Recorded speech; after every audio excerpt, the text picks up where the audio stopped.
다 그런 것은 아니지만 그럴 수 있어요. 뭐가 그럴 수 있냐고요? 그럴 수 있어요.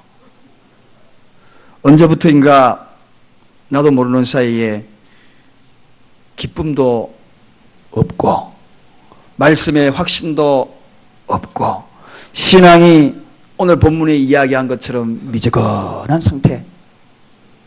그럴 수 있어요.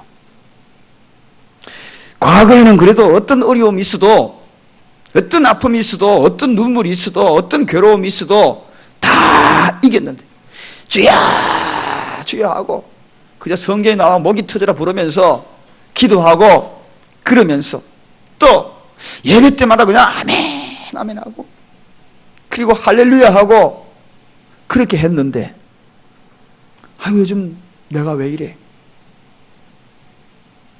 조그만 일에 자꾸 무너지네. 조그만 일에 자꾸 실망하네. 그럴 수 있어요. 그럴 수 있습니다. 교회 갈 시간이 되었으니까 그냥 교회 오는 그런 발걸음처럼 되어버린 내 자신, 기도하니까 아무런 생각 없이 그저 머리만 숙이고 눈을 감고 간절함도 없이 눈 감았다가 뜨는 그러한 시간, 그럴 수 있어요.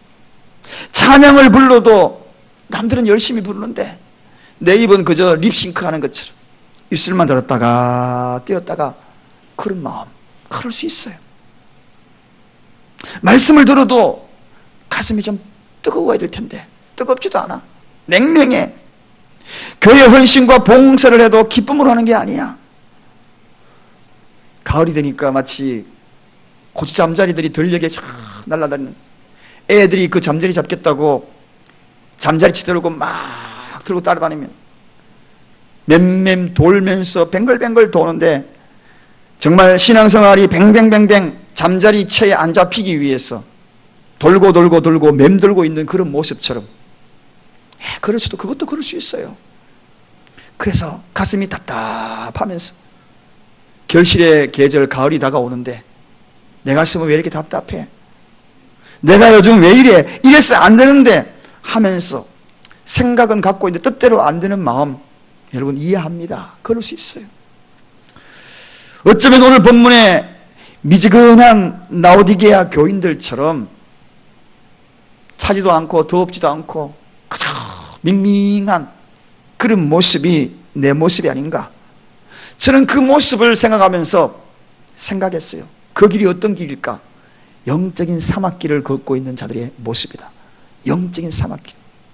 여러분, 이 이야기는 비단 특정한 사람, 그 사람에게, 아니 나에게 이야기 아니라 어쩌면 우리 모두가 다 한 번씩은 경험했던 그런 이야기 아닙니까? 그럴 수 있었죠.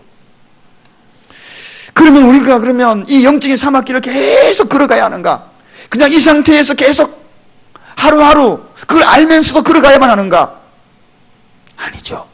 여러분, 사막이 어떤 곳입니까? 사막이라는 곳은 가다가 지치면 쓰러지다 보면 도움의 손길이 없이 그 자리에서 서서히 죽어가는 곳입니다. 그래서 사막을 맞닥뜨리면 빨리 사막을 벗어나는 것이 최상이에요. 빨리 벗어나야 돼요. 가을이 다가와서 사람들은 결실해야 되는데 뭐 해야 되는데 그러는데, 여러분, 떨어진 그 과일들을 바라보면서, 열매들을 바라보면서 담을 것 아무것도 없는 그런 주인공이 되어서는 안 되잖아요. 우리는 빨리 영적인 사막을 벗어나야 돼. 그 길을 돌이켜서 벗어나야 돼.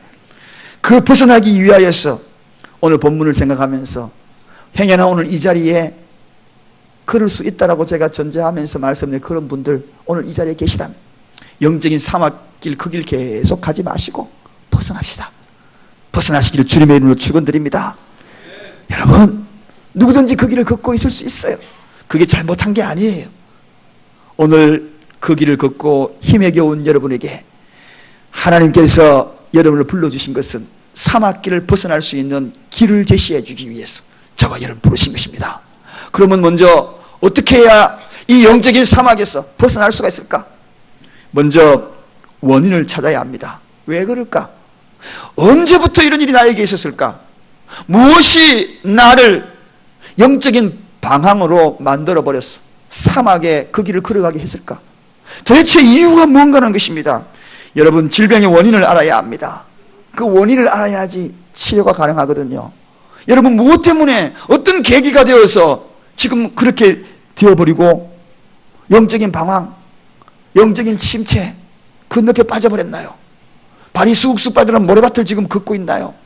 그냥 걸어도 힘든데, 평탄한 길 걸어도 인생이 힘든데, 아니 그 모래밭길 걸어간다고 더 힘들게 걸어가고 계신가요? 여러분, 분명히 이유가 있을 것입니다. 분명히 이유가 있을 것이에요. 갖가지 이유가 다 있지만 제 경험으로 본다면 저도 동일하게 이렇게 영적인 인생의 사막이다 생각하고 그랬던 때가 있어요. 영혼에 방황하는 그런 때가 있었다는 것이죠. 영혼에 침체하는 그런 때가 있었다는 것입니다. 그때가 언제일까? 그것은 다른 때가 아니었어요. 내가 하는 일이 힘들다고 느꼈을 때에 그렇더라고요. 일이 너무 힘들어. 너무 힘들어. 힘들어. 고달파. 그러니까 자꾸 내 짐이 무거운 겁니다. 그러다 보니 나도 모르게 내가 걸어가고 있는 이 길이 사막길 같은, 너무 힘들어. 사랑하는 여러분, 힘들게 느껴지십니까? 오늘 이와 같이 힘들게 사막길을 걷고 있는 분 계신가요? 그러니까 빨리 그 사막길을 벗어나야 되죠. 제가 그래 봤어요. 여러분, 목회하면서요, 개척하면서 시작되면서 이 개척이 너무 힘들어, 목회가 너무 힘들어, 그렇게 생각하니까 너무 힘들더라고요. 그때부터 다 내려놓고 싶어, 떠나고 싶어, 도망가고 싶어, 그 생각이 나를 지배하더라고요. 그런데 어느 날 갑자기 제가 깨달음이 있었어요. 그래? 힘들지. 내가 왜 힘들까? 생각해 보니까 열심히 하니까 힘들구나. 이 생각을 하니까 힘들게 한 것이 아니라 내가 열심히 했구나. 그 생각으로 마음을 비우게 되고 내 생각을 지배하게 되니까 마음에 평안이 밀려오는 거예요. 평안이 확. 여러분이 지금 인생의 사막길을 걷고 있다면, 그리고 그걸 통해서 힘들어한다면 열심히 살고 있는 겁니다. 여러분이 지금 열심히 생활하고 있는 거예요. 나를 톡톡 두드리면서 한번 합시다.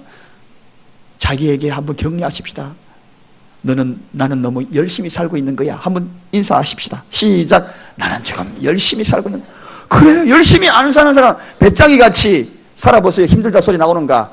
어야디야 하고 나무 밑에서 딴 데 가지고 이런 사람은요, 힘들다 이야기 안 해요. 그런데 열심히 사니까 그런 거예요.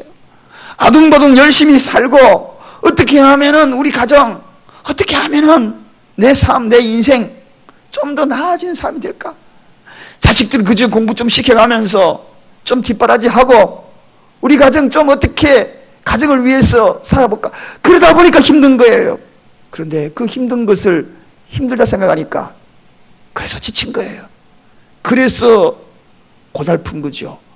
그러니까 내가 걸어가는 그 발걸음이 마치 모래밭 위에 쑥쑥 빠져가 발걸음 디딜 때마다 너무 힘든 거예요. 그러나 여러분, 열심히 하고 있는 겁니다. 지금 살고 있는 그 삶이 열심히 하고 있는 거예요. 다른 이유가 없어요. 여러분, 열심히 살고 있는 거예요. 반대로 부정적인 요소도 있긴 있어요. 열심히 살고 있는 모습인데 그걸 잘못 알아가지고 힘들다 생각하니까 힘들지만, 반대로 게으름이 있으면 또 힘들 수 있어요. 여러분, 콕스라는 하버드 대학교 교수가 인간의 원죄는 게으름에 있다, 그렇게. 여러분, 게으름이 있으면, 빠지면은요, 무기력증이 빠져요. 그래서 이 게으름이 자기를 지배해요. 무엇이? 시간이 게으름을 지배하고 나를 지배하다 보니까 시간에 절절히 이끌려. 그래서 차든지 더없든지 되는 대로 살자, 이리저리 끌려다니는 그런 인생. 그게 바로 또 어떤 인생입니까? 사막 가운데 버려진 인생이 아니겠어요? 사막길을 걷는 인생이 아니겠어요? 영적인 게으름이 나를 그렇게 만들 때가 참 많습니다. 여러분, 그래서 자꾸 미루지요. 자꾸 미루는 습성이 있습니다. 다음에 내가 신앙생활 잘하지, 다음 주부터 잘하지, 다음 주부터 성경 읽어야지. 여러분, 성경 읽겠다라고 결심하신 분 많이 계시죠? 금년 한 해에 벌써 9월달이 되었네요. 아이고야, 이거 어떡하면 좋아요. 9월달이 되어버렸어요. 요즘 목장별로 성경 일독하는 그 속도가 굉장히 엄청나게 늦어지고 있는 거 아시죠? 이상해. 연초하고 많이 달라졌어요. 여러분, 미루기 때문에 그런 거예요. 내일로 자꾸 미루면은 영적인 무기력증이 빠지는 거예요. 그러다 보면 자꾸 푸념이 나오는 것이고. 사랑하는 여러분, 오늘 갖가지 요인들이 다 있습니다. 여러분은 어떤 요인인지 모르지만 언제부터 내가 이렇게 영적인 침체에, 영적인 사막길, 그 길을 걷고 있는가? 그 시점이 언제인가? 돌이켰어. 도대체 그것이 이유가 무엇인가? 오늘 성령께서 여러분에게 지혜를 주시고 명철을 주시고 깨닫는 시간 되기를 주님의 이름으로 축원드립니다. 제가 그럴 수 있다 그랬어요. 그래서 여러분을 책망하거나 그러고 싶지 않아요. 오늘 이 라오디게아 교인들 향하여 성령께서 지금 책망하는 음성이거든요. 저는 책망하고 싶은 마음 추호도 없어요. 그래서 두 번째 단계에 회개하라는 이야기가 아니라 이제 그 깨달음을 통하여 요인을 찾았다면, 원인을 찾았다면 이제 시인하자, 이 표현으로 여러분에게 다가가고 싶습니다. 시인하자. 나는 안 그렇다고 그냥 가식적으로 버티지 말고, 주님 제가 그렇습니다. 내가 요즘 말씀을 들어도 왠지 은혜가 안 돼요. 찬양을 해도 뜨겁지가 않아요. 기도를 해도 전심으로 기도 소리가 내 목에서 나오지 않아요. 주님 어떻게 하면 좋지요? 주님 앞에 시인하는 겁니다. 아프면 아프다고 시인하셔요. 하나님 앞에 나와서 시인하세요. 주님 내 마음이 너무 아파요. 주님 내가 요즘 너무 힘들어요. 주님 제가 요즘 너무 괴로워요. 직장생활 괴롭고 가정생활 괴롭고 너무 아파요. 시인하는 겁니다. 오늘 라오디게아 교인들 향하여서 하나님의 그 사랑이 그들에게 마음을, 요인을 찾았으면 이제 시인해라, 시인해라. 여러분, 은혜의 변두리에서 긋돌지 말고 매미 한 마리처럼 계절 따라 날아갔다가 사라지는 7일 동안 맴맴맴맴 하다가 울다가 죽어버리는 그런 매미가 되지 말고, 잠자리처럼, 고추 잠자리처럼 가르어 날아다니다가 그저 맴맴 돌지만 말고, 인생의 방황을 이제는 사막에서 하지 말고 주님 앞에 나와서 시인하다는 것입니다. 솔직히 병든 내 모습을 있는 그대로. 여러분, 솔직하게 시인하는 것은요 굉장히 중요합니다. 치료의 핵심적인 부분이에요. 사랑하는 여러분, 그렇잖아요. 우리 교회도 의료사고 때문에 고통당하고 있는 분들이 몇 분 계세요. 여러분, 약을 써야 할 것 제대로 잘못 쓰게 되면 의료사고 일어나잖아요. 그로 인하여서 가족이 아파하고 본인이 아파하고 굉장히 고통을 당하는 그런 일을 경험할 때가 참 많습니다. 이 가운데도 계시고요. 우리 또 청년 어머니가 관절 수술하다가 또 잘못해가지고 또 심하게 그냥 거의 식물인간 상태에서 누워있고, 오래전에 된 이야기, 그런 일들. 여러분, 그래서 분명한 내 질병의 상태, 그 요인을 발견했으면 하나님 앞에 시인해야 합니다. 그래야 치료하는 거죠. 치료하는 거죠. 하나님, 내가 하나님과 관계가 요즘은 친밀하지 못해요. 내가 잡았던 그 기도의 줄도 지금 제가 놓고 있어요. 이래서 안 되는데, 이래서 안 되는데 하나님, 내가 그러고 있습니다. 하나님, 주님 어떻게 하면 좋아요? 하고 주님 앞에 나와서 시인하는 거예요. 열정이 식어 있습니다. 주님, 요즘 삶에 활력이 없어요. 미지근합니다. 주여 어떻게 하면 좋아요? 주님 앞에 시인하는 겁니다. 스스로 신앙의 뒷자리 자꾸 물러나지 말고 이제 주님 앞에 시인하는 겁니다. 여러분, 교회 일을 해도 마음 한구석에 쓸쓸함이 남아있고 그렇습니다. 주님, 그것도 시인하세요. 안 그런 척하지 마시고 주님 앞에 시인하세요. 영적인 방황, 그 모든 것들 다 사막의 이 길에서 탈출하고 싶거들랑 빨리 시인하세요. 겸손하게 고백하는 겁니다. 성령께서 도와주실 거예요. 제가 여러분들 위해서 기도해 드릴게요. 저도 경험해 봤잖아요. 그게 얼마나 힘든데, 영혼의 방황이 얼마나 힘든데, 영적인 침체가 얼마나 힘든데 늘 밑바닥에 앉아있는 인생같이 느껴지는 것입니다. 주님, 저에게는 영적인 회복이 필요합니다. 주님, 제 가슴에 다시 한번 불을 당겨주세요. 기쁨이 다시 회복되게 해주세요. 냉랭한 내 가슴에 다시 뜨겁게 해주세요. 주님, 더 가까이 가기를 원합니다. 회복시켜주세요. 내가 어쩌다가 이렇게 됐지? 이런 요인을 발견하였다면 시인하는 것이 중요해요. 오늘 그렇게 시인할 때에, 솔직히 하나님 앞에 시인할 때에, 여러분의 마음의 문을 열고 심령의 문을 열고 솔직하게 주님 앞에 다 고백할 때에 놀랍게도 본문 20절에 이렇게 말씀하고 계셔요. 우리 오늘 20절 다 가보겠습니다. 본문 20절 한번 읽어보겠습니다. 다 같이 읽겠습니다. 시작. 볼지어다 내가 문 밖에 서서 두드리노니 누구든지 내 음성을 듣고 문을 열면 내가 그에게로 들어가 그로 더불어 먹고 그는 나로 더불어 먹으리라. 여러분, 할렐루야. 원인을 찾고 그 원인을 내가 이런 사람입니다 하고 시인하면 똑똑똑 문 두드리는 소리가 나. 내 심령에 다가와서 똑똑똑 문 두드리는 소리. 라오디게아 교인들 이 설교를 할 때에 많은 사람들은 이 교회를 포기한 것처럼 생각하고 있어요. 사지도 덥지도 않고 이 모든 교인들아 하고 책망받는 것만 생각. 그렇지 않아요. 이게는 엄청난 하나님의 사랑이 있는 거예요. 그럴 수도 있다. 그럴 수도 있다. 성도들이여 그럴 수도 있다. 라오디게아 교인들이여 그럴 수도 있다.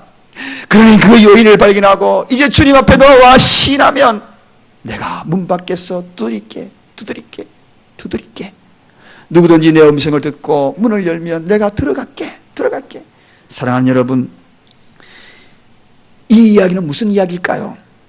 저는 오늘 이 말씀 속에 주님이 찾아오는 이유가 있습니다. 우리가 요인을 발견하고 시인한다는 것은 아직도 내 마음속에 믿음의 불씨가 있다는 증거예요. 믿음의 불씨. 꺼지지 않는 조그마한 믿음의 불씨가 있다는 증거입니다. 여러분의 가슴 속에 아직도 순수한 사랑이 있다는 증거예요. 그래서 시인하는 거죠. 여러분의 가슴 속에 아직도 뜨거운 열정이 불씨로 남아있다는 것 증거입니다. 믿음이 아직도 작지만 불씨로 남아있다는 증거예요. 불쏘시개가 있다는 증거입니다. 그 작은 믿음. 그래서 하나님은 작게라도 남아있는 그 믿음을 보시고 찾아오시는 거예요. 찾아와서 두드리는 거예요. 저는 생각해요. 여러분이 아니라고 부인해도 보입니다. 여러분의 모습 속에 보여요. 실망하고 좌절하고 영적인 사막길을 걷고 영혼의 공고함을 느끼고 그리고 영적인 방황을 하는 것 같아도 여러분의 심령 속에 믿음의 불씨가 있네요. 예수님의 사랑이 아직도 불씨로 꺼지지 않았네요. 남아있어요. 그것만 있으면 괜찮습니다. 오늘 그 믿음 위에 찾아오셔서 성령의 기름 부음을 허락하여 주신다는 약속이십니다. 할렐루야. 휘발유 한 방울만 떨어져도 확 부어주신다는 약속이에요. 여러분, 사랑하는 여러분, 오늘 여러분의 심령의 문을 여십시오. 여러분 속에 작은 불씨가 있어요. 이곳에 왜 오셨습니까? 오신 이유가 뭔데요? 아직도 꺼지지 않는 불씨가 있어서 오신 거예요. 그래서 그럴 수 있다 그랬잖아요. 꺼지지 않는 불씨가 있기에 이곳에 오셨지, 그렇지 아니하면 다 꺼져버렸으면 이곳에 오셨겠어요? 오늘 이 본문에는 놀랍게도 가능성을 제시하는 거예요. 우리 다시 불타오를 수 있다는 가능성. 아직도 나에게 이 작은 불씨가 있기에 저와 여러분이 다시금 회복될 수 있다는 이 엄청난 가능성이 있는 이 라오디게아 교인들, 차지도 않고 덥지도 않고 많은 사람의 책망이 되고 정말 회개하라는 그런 음성들이 그에게 들렸지만 주님은 이 20절에서 너무나 가능성을 제시하고 너무나 사랑을 하는 그런 표현을 하고 있다는 것입니다. 얼마나 사랑하시는데, 여러분 얼마나 사랑하시는데, 그래서 찾아와서 두드리잖아요. 말씀으로 두드리잖아요. 그래서 잃어버린 것에 너무 아파하지 않기를 주님의 이름으로 축원드립니다. 지금 방황하고 있는 것으로 너무 죄책감에 빠지지 않기를 주님의 이름으로 축원드립니다. 영적인 사막길을 걷고 있는 그 모습이 너무 초라하다고 자기 자신을 질책하지 않기를 주님의 이름으로 축원드립니다. 아직도 여러분 속에는 불씨가 있는 거예요. 믿음의 불씨가 있는 것을 가지고 하나님은 찾아오셔서 그곳에서 성령의 기름 붓기를 원하시는 것입니다. 남은 것 아직 남아있는 겁니다. 여러분, 제가 이렇게 둘러봐도 여러분의 심령 속에 다 남아있어요. 이런 건 너무 집착하지 마셔요. 아직도 하나님을 믿는 그 작은 믿음, 그것만 있으면 돼요. 그것만 있으면 하나님이 다시 기름 부음을 허락하여 주십니다. 꺼져가는 불도 절대로 끄지 않으신다고 약속했잖아요. 세상은 꺼져가면 냄새 난다고, 예? 마지막 심지가 불타는 꺼지는 그거 기름이 없다고, 아이고 저거 빨리 꺼라 빨리 꺼 하고 그러지만 우리 주님은 그런 분이 아니에요. 냄새 나가지고 마지막 심지가 불타는 그 순간까지도 포기하지 않는 기름 더하여 주시기를 원하시는 분이십니다. 상한 갈대 꺾어져서 완전히 집어서 보기 싫은 그 꺾어진 갈대도 꺾지 아니하시고 끝까지 함께 하시겠다고 약속하시고 기름 부어주시고, 그래서 붙어만 있으라. 제발 그 불씨만 꺼지지 않고만 있으라. 오늘 이곳에 오신 여러분들은 모두가 불씨가 있는 분들인 줄로 믿습니다. 사랑하는 여러분, 여러분들은 여전히 여러분의 가슴 속에 그 순수한 사랑, 그리고 아직도 사명의 열정, 교회에 대한 향한 예착심, 주님의 사랑, 그 관심 여러분의 마음속에 다 있어요. 그래서 시인하니까 순박하게 그 사랑을 고백하니 찾아오시는 거예요. 오늘 그 시절 한번 다시 떠올려 볼래요? 지난날 어떤 분들이 가끔 이야기합니다. 그때가 좋았지. 그래요, 그때 행복했잖아요.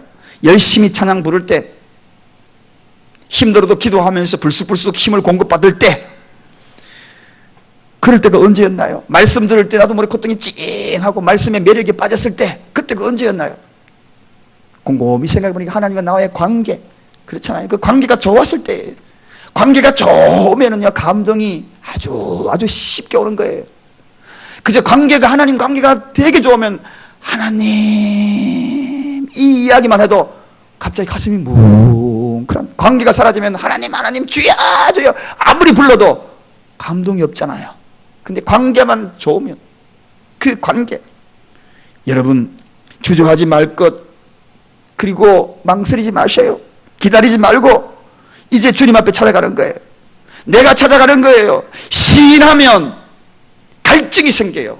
주님, 내가 이런 사람을 시인하면 내가 갈증이 생겨요. 내가 목마릅니다. 시인하면 어떻게 돼요? 갈증이 생겨요. 예수님, 내가 정말 목말라요. 기름 부어주세요 라고 이야기하면 갈증이 생겨요. 그 갈증이 생기니까 주님이 그 갈증 위에 기름 부어주시는 거예요. 오늘 이 갈증을 찬양을 한번 부르고 시작하십시다. 주님, 내가 주님을 요인을 찾고 갈증을 느끼면서 예수님 목마릅니다. 이 찬양 한번 부르십시다.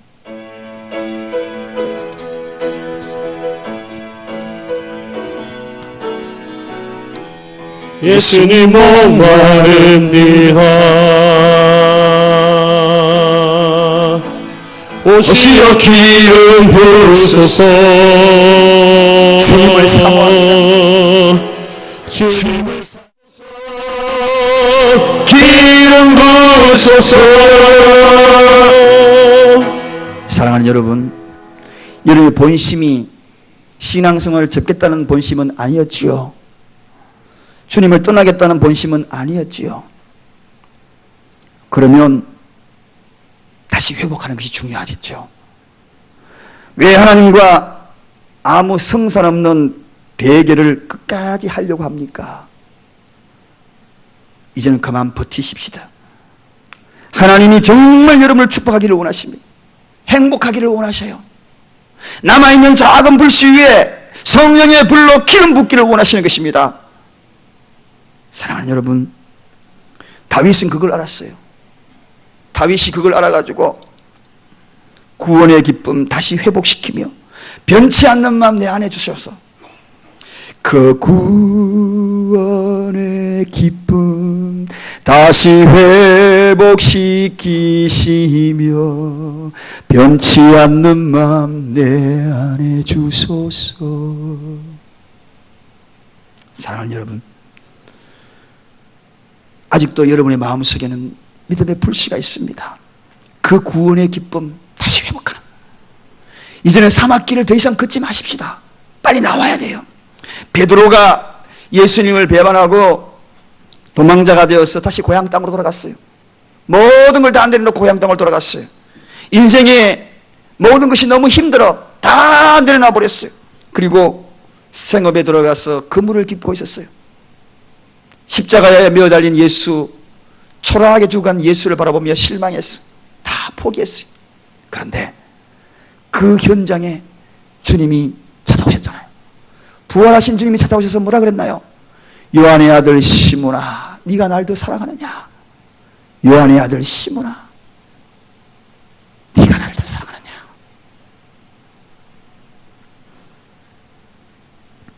세 번을 반복해서 질문했습니다. 그때에 베드로가 뭐라고 이야기했습니까? 주님, 제가 주님을 사랑하는 줄 주님은 압니다. 제가 주님을 사랑하는 줄 주님을 압니다. 아직 베드로의 그 마음 저 깊숙한 곳에 불씨가 있었던 거예요. 주님 아시잖아요. 제가 비록 그물을 깁고 있어도 이 삶의 터전에 다시 돌아왔어 있었어도 나는 아직 꺼지지 않았습니다. 주님, 제가 주님을 사랑하는 주님을 아시잖아요. 그때 주님이 베드로에게 내 양을 먹이라 그래 하면서 성령의 기름 부어 베드로는 그 길로 다시 벌떡 자리에 일어납니다. 힘을 가집니다. 용기를 가집니다. 다시 일어납니다. 사랑하는 여러분, 그럴 수 있어요. 인생은 누구나 다 인생의 사막길을 걷고 영적인 사막길을 걷고 다 그럴 수 있는 거예요. 아니라고 부인하지 말고 요인을 찾고 주님 앞에 시인하세요. 그리고 나는 아직도 포기하지 않은 작은 연약한 믿음이 있을 것도 시인하세요. 분명히 여러분은 있습니다. 다시 타오르게 될 것입니다. 뜨거운 사랑 다시 회복하게 될 거예요. 활력을 다시 찾게 될 겁니다. 다시 열심을 품게 주님이 도와주실 거예요. 우리나라 최초의 심리학자, 심리소설가 이상 선생님이 쓴 책 권태라는 책이 있어요. 여러분, 권태 생활, 권태가 없는 사람 누가 있겠어요? 부부 생활도 권태가 있고 신앙생활도 권태가 있어요. 신앙생활 뭐 맨날 잘할 것 같아요. 안 그래요. 그럴 때 있어요. 권태가 반드시 있습니다. 그런데 그 책의 마지막에 이렇게 소개하면서 우리의 마음을 또 울려요. 불나비가 달려들어 불을 끈다. 불나비는 죽었든지 화상을 입었으리라. 그러나 불나비라는 놈은 사는 방법을 아는 놈이다. 불을 보면 뛰어들 줄도 알고 평상에 불을 초조히 찾아다닐 줄도 아는 정열의 생물이다. 여러분, 불나비에게는 사는 방법을 안다라고 이야기하고 있어요. 불을 향하여 뛰어드는 사는 방법을 아는 놈이다. 오늘도 불을 찾아서 따라다니는 사는 방법을 아는 놈이다. 저와 여러분, 만물의 영장, 하나님의 형상을 입은 저와 여러분, 하나님은 사는 방법을 일러주셔요. 뛰어드는 거예요. 그분의 가슴에 뛰어드는 거예요. 성령의 그 기름 부음에 뛰어드는 거예요. 불나비도 찾아놨었는데 오늘 우리가 성령의 기름 부음에 뛰어드는 저와 여러분 되십시다. 저로 하여금, 여러분 하여금 신앙의 제자리에 다시 돌려달라고, 내 믿음 다시 돌려달라고, 영적 활력을 다시 회복해달라고, 주님과 교회를 향한 뜨거운 사랑이 다시 타오르게 해달라고, 저의 작은 믿음의 불씨, 여러분의 작은 불씨위 성령의 기름 부어달라고, 냉랭한 가슴이 다시 뜨겁게 불타오르게 해달라고. 우리 그럴 수 있어요. 그것이 잘못이 아닙니다. 그럴 수 있는 것이, 깨닫지 못하는 것이 잘못이죠. 계속 그 사막길을 계속하면 안 돼요. 나와야 돼요. 벗어나야 돼요. 영적인 사막 원인을 찾으십시다. 영적인 사막길을 걷고 있는 것을 솔직히 시인하십시다. 하나님은 작게라도 남아있는 믿음의 불씨 위에 오늘 이 시간에 기름 붓기를 원하십니다. 성령의 기름이 여러분의 머리에서부터 발끝까지 충만하게 기름 부음이 일어나기를 간절히 축원드립니다. 기도하겠습니다. 하나님.